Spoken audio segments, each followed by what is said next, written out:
he doesn't look like somebody who's about to like rough and tumble his way through your living room.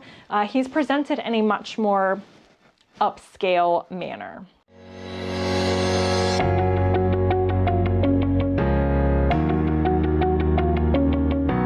Hey guys, welcome back to the Girl Gone London channel. If you're new here, my name is Kaylin. I'm an American and now almost tomorrow dual UK citizen. And in this video, I am uncovering the differences between the American Santa Claus and the English Father Christmas. Okay, so this is a very Christmassy episode on the Girl Gone London YouTube channel. There's gonna be more where this came from, but I have fully decked all of the halls around me. Literally, the hall is decked with this Christmas tree. We went real this year, very exciting for us here in this house. And I'm wearing my Grinch Christmas sweater. Have a look. It says all your sweaters are stupid. And if you are familiar with the Grinch, which is a very popular US Christmas movie, not franchise, but like character, then you will understand. I know the Grinch is known in the UK, but doesn't seem to be as popular as in the US. So I did get this in the US. I have on my Santa hat, or my Father Christmas hat, as we'll soon discover. And we will get into this video now. So when you think of the man breaking into your house on Christmas Eve and delivering you presents, do you call him Santa Claus or do you call him Father Christmas? If you're English, the chances are that you're familiar with both, but that you probably refer to him as Father Christmas. A 2017 study revealed that over half of the English population, is that the right term? Half of the population in England, they said that they call him Father Christmas. So in the US, we don't really have another option besides Santa Claus that is so commonplace.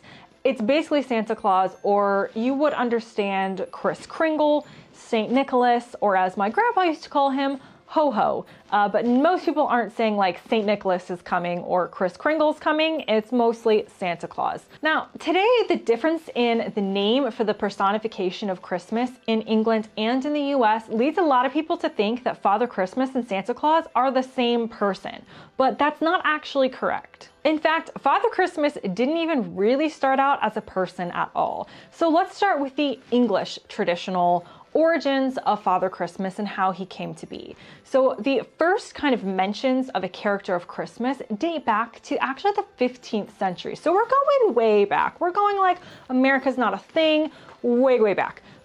So it's a character of Christmas kind of starts to emerge in literature and stories. Now, he wasn't depicted as any sort of father figure back then. He doesn't even give gifts. So I don't really know the point, to be honest. But he doesn't have anything for the children. He doesn't really care about the children. He's there for the adults. He's kind of an embodiment of like Christmas fun and merriment when it comes to adult hangouts. And merriment when it comes to adults in England at this point in time basically meant like drinking. So he's there as like a court jester kind of character, encouraging people to be merry. But by being merry, he doesn't mean donating to Toys for Tots or like giving boxes to the Salvation Army or even like sitting with your family and eating Christmas pudding. He's talking about merry, like partying. Now, he doesn't become a father figure until the 1600s when playwright Ben Jonson writes a play in which the character of Christmas has like a long, thin beard and is known to have sons and daughters. So now he's the same kind of Christmassy character of merriment and fun, but now we definitely know that he is a father and he has cemented himself as a father of Christmas until present day. As the years went on, the character stuck around in Christmas lore, but he's still not interested in the kids, still doesn't have a sack of presents on his shoulders, doesn't have presents whatsoever. He is still there for the adult-oriented fun at Christmas. Now, when does this all change? So this changes in the Victorian times. In the Victorian times in England, things are going to be a lot more Puritan. We are really now less interested in Christmas rowdiness and debauchery, and we are more interested in like having a wholesome, charitable, religious Christmas, and a very kid-friendly one at that. So now we've got a Father Christmas that doesn't really match up with the culture of Christmas at the time. And who is waiting in the wings? That's right, Santa Claus, or rather St. Nicholas or Sinterklaas, which was a separate European tradition. So I'm going to go into the tradition of St. Nicholas becoming Santa Claus, but right now I want you to keep these two separate in your mind. At this point, Father Christmas is his own tradition, and St. Nicholas, Sinterklaas, turning into Santa Claus is its own separate tradition. So a lot of people think that their country or their traditions were like the original and then someone else borrowed this, and I'm sure everyone borrowed kind of from everyone else, and they do later on, but it's very important to note that St. Nicholas and Father Christmas, two separate Christmas characters developing in different countries around the same time. So St. Nicholas was known as a miracle worker. He would put gold in children's stockings around Christmas. He could get through locked doors. He could go down chimneys. He wore a red bishop's costume. Does this sound familiar to you? Sinterklaas or St. Nicholas becomes Santa Claus when the tradition comes over from the Netherlands to America, to the American colonies. So if you're familiar with American history, you might know that the current state of New York used to be the Dutch colony of New Amsterdam, because they're really creative with naming things back then. So New Amsterdam, what is now New York, they kind of import this Dutch Christmas tradition of Sinterklaas over to what is now the US. Now, he doesn't just come over and then stop developing. Now the Americans are going to take it on themselves to develop him further into what is now Santa Claus. So in the late 1700s and early 1800s, he gets some help from Washington Irving, a writer, an American writer, who gives him a wagon. There's an anonymous Christmas poem that then later on gives him his sleigh and his reindeer. And then we're going to go ahead and fast forward to 1881 when American cartoonist Thomas Nast, who is a very historic political cartoonist, he's very popular during the Civil War, and he also does other cartoons and illustration. Thomas Nast is like, you know what you need, Santa? You need a North Pole to live, because I don't know, you're not going to just live in New Amsterdam. You need to live somewhere magical. And you also need a workshop, because you're going to have to get to work with your elves making all the toys. You need somewhere to do that. So Thomas Nast, with his illustrations in A Visit from St. Nicholas, goes ahead and gives this character the North Pole and the workshop. And he's kind of becoming the Santa Claus that we know today. No longer is he an old Dutch bishop, but he is just a rotund, jolly man in a red suit who has a beard as white as snow, and has lost a lot of his roots to the European tradition of St. Nicholas. But bringing us back to life in England at Christmas, and where do Father Christmas and Santa Claus meet? Is there like a duel that's arranged? Does someone go away crying? Is it like a weird blobby sci-fi merging? None of the above. It is a little bit complicated, but we're going to try and untangle their meeting, how they're separate, and how some people view them as the same. So in 1864, they both got starring roles in a story by an American writer named Susanna Warner. So she puts the character of Father Christmas and the character of Santa Claus together in a story, thus showing that they are different people. Now, unfortunately, this doesn't last long. By the 1880s, the characters have kind of merged in. There's not going to be two different Santa-esque or Father Christmas-esque characters in a story. It's just going to be one guy.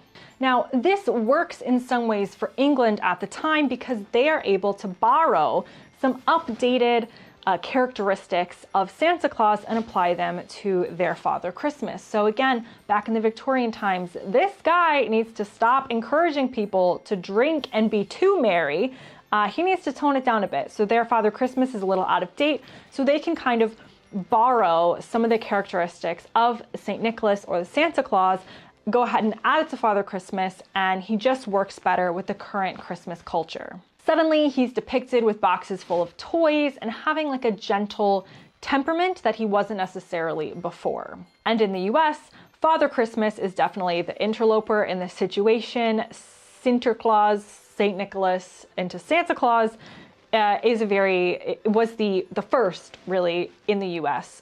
So Father Christmas kind of just like fades into the background. He's no longer a separate character. He just doesn't exist. Now, despite the fact that Father Christmas in England has taken on some of these Santa characteristics, why do people in England still, on the whole, say Father Christmas? There's multiple reasons for this. Number one is that Santa Claus and Father Christmas aren't depicted in exactly the same way. So the British or English concept of Father Christmas is different in traditions and a little bit different in depictions than Santa Claus. A couple things that I can think of to mention to illustrate these differences are, number one, if you think about what you leave for the character of Christmas, that just sounds wrong to say, the character of Christmas. Father Christmas or Santa Claus. If you leave him something when he comes to your house and leaves you the presents, so the kids have all gone to bed and they leave something out. In England, Father Christmas, I mean, he is English through and through because he prefers brandy or some sort of alcohol. Yes, that's right, Americans listening. The Father Christmas, he doesn't want your cookies. He wants some brandy. So they will leave out Father Christmas some alcohol to get him through the night because it's going to be a long night and he needs something. Whereas in American culture, the idea of getting Santa Claus drunk is like, just blows your mind. It's just not a thing. Let's not go there. So Father Christmas, he likes to drink. And his reindeer also usually have carrots left out for them. So in the US, particularly when I was growing up, the tradition was not to leave something for the reindeer. It was mostly to leave things for Santa Claus himself. So we leave milk and cookies in the US for Santa Claus. And now that I know that the English often leave out carrots for the reindeer, I feel so bad that we didn't leave anything for the reindeer. So I hope nowadays kids are, because those reindeer are working hard too, but maybe we thought he was gonna share his milk and cookies with the reindeer. I don't really remember, but in the US, it's milk and cookies for Santa, and in England, Father Christmas gets some type of brandy and carrots for the reindeer. Now, another difference in the depiction of Father Christmas versus Santa Claus that I've noticed is that Santa Claus is depicted like he probably got his suit from like a Party City, and then maybe like really rugged boots from Walmart, because he knows he's about to get like soot all over him. He's just like there to do the job. He needs to look the part, but he's not necessarily dressed up to the nines. Whereas Father Christmas, especially the historic version, is typically depicted as relatively royal and regal looking. If you look at pictures of him, he's kind of like in robes sometimes. He has a crown of holly. He's got like holly decorations all on him. He doesn't look like somebody who's about to like rough and tumble his way through your living room. He's presented in a much more upscale manner. Another fascinating glimpse into the differences between Father Christmas and Santa Claus come from the 1991 UK short film, Father Christmas by Raymond Briggs. I believe it's under 30 minutes. If you're British, you're like, yes, Christmas classic.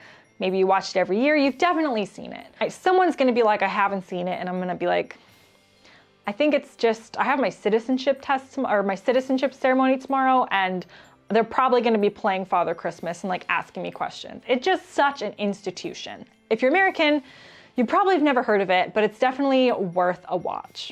So in this short film, I'm not going to give too much away for our American viewers who want to watch it, but essentially it's following Father Christmas on his 364 days when he's not delivering presents. So this already is starting to give us a background to view how the English and how Americans view Father Christmas or Santa Claus, because in the film, he's a little bit grumbly about his Christmas duties. He's very like self-deprecating. It's meant to be lighthearted, humorous.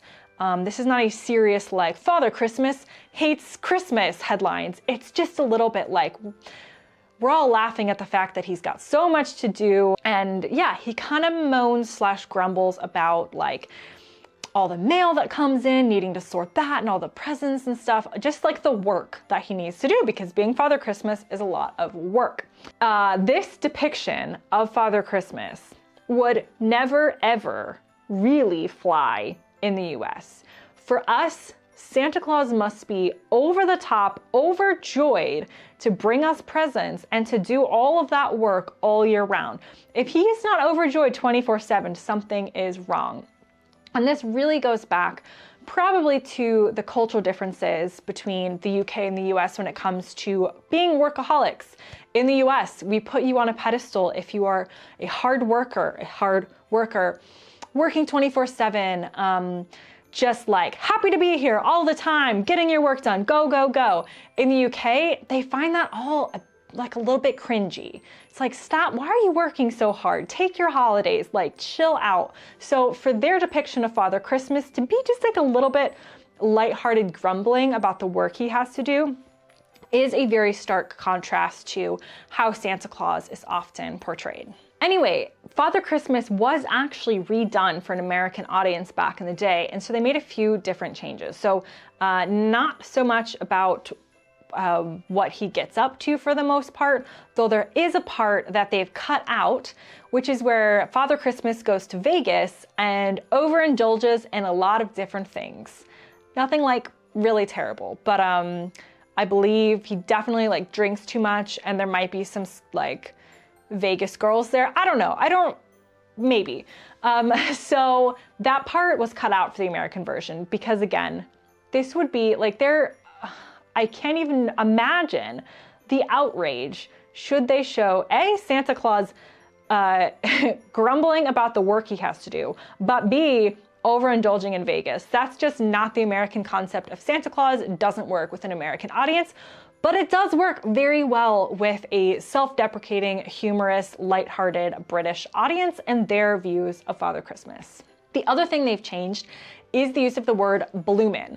So bloomin' is kind of a word used in England to express like mild annoyance. You're not like over the top angry or exasperated, but it's just like that bloomin' XYZ. So in Father Christmas, he says the phrase a lot, another bloomin' Christmas. And I know you're singing it if you're British and you know Father Christmas in your head. Another bloomin' Christmas. See, there, I did it for you. So bloomin' in the US doesn't translate to anything to do with annoyance or really anything besides a flower. Flowers bloom. That's pretty much it in the US. But even if the word bloomin' did translate into something in the US, again, we don't want our Santa Claus to be saying anything even mildly, humorously annoyed at Christmas or about the work to be done. So they replaced every instance of the word bloomin' with Merry. So in the American version of Father Christmas, he says, another Merry Christmas. So let's talk about the term Father Christmas and the other reason why it has stuck around, besides the fact that they are two different depictions of kind of two different people, even though they've kind of merged. Father Christmas's tradition. There's your answer. The term Father Christmas is the English term for the character of Christmas. So to change it to an unfamiliar Santa Claus doesn't make sense. It's going against what people have grown up with in the history of this character in England. And so there's really no reason for him to change names. Now, I would say with the Americanization of Christmas films and culture coming to the UK, you know, Hollywood is all powerful. We're all turning on our streaming devices and watching Christmas movies, a lot of them set in the US. The term Santa Claus is getting more popular with a younger generation in England, using it interchangeably or using it instead of Father Christmas. And a lot of people would have an issue with this, which is a whole separate video. But Father Christmas is still the most used term in England. Some organizations have actually taken steps to make sure that the term Father Christmas doesn't fade. So the National Trust, which is a trust that preserves historic stately homes and other historic sites in England, they actually decreed a couple years ago, they went full on, all in, Save Father Christmas. And they decided that nobody who was marketing for the National Trust sites could use the term Santa or Santa Claus. So if you bring your child to meet him at any National Trust site, you are going to bring them to meet Father Christmas. And this is still in place, again, as a way to preserve the heritage of the tradition of Father Christmas, and really keep it going for generations to come. Now, fun fact, because England is not the United Kingdom and there are other countries, my research shows me that most Scottish people, again, in a survey, I didn't poll them myself, but you can tell me what you think, Scottish people, in the comments. Most Scottish people actually do say Santa Claus or Santa, as opposed to Father Christmas. So this is just a general reminder that this video is talking about the background, culture, history of the English depiction of Father Christmas. And there are other countries which have their own names and their own traditions and their own terms. So there you have it. Father Christmas versus Santa Claus. Not sure we really came to a conclusion. I don't think they're the same person. I think they're essentially the same concept in both England and in the US, but I think there's differences enough in the depiction of who this person is that Father Christmas and Santa Claus are their own separate entities. However, obviously, like if you're looking at the artwork for Father Christmas, an American would look at that and say that's Santa Claus. So it kind of blends and merges a little, but I do think it's important to retain the history of both. Now, what do you call this fat guy on the roof? Maybe he's not a fat guy on a roof in your country. What do you call this character of Christmas? I would love for you to comment below and let me know. I hope you've enjoyed this video. If you want to watch other videos about the UK versus the US, make sure that you subscribe or hit like, or just something to show YouTube that you're interested in watching me make a fool out of myself in my Christmas hat. Thank you very much for watching, and I'll see you next time.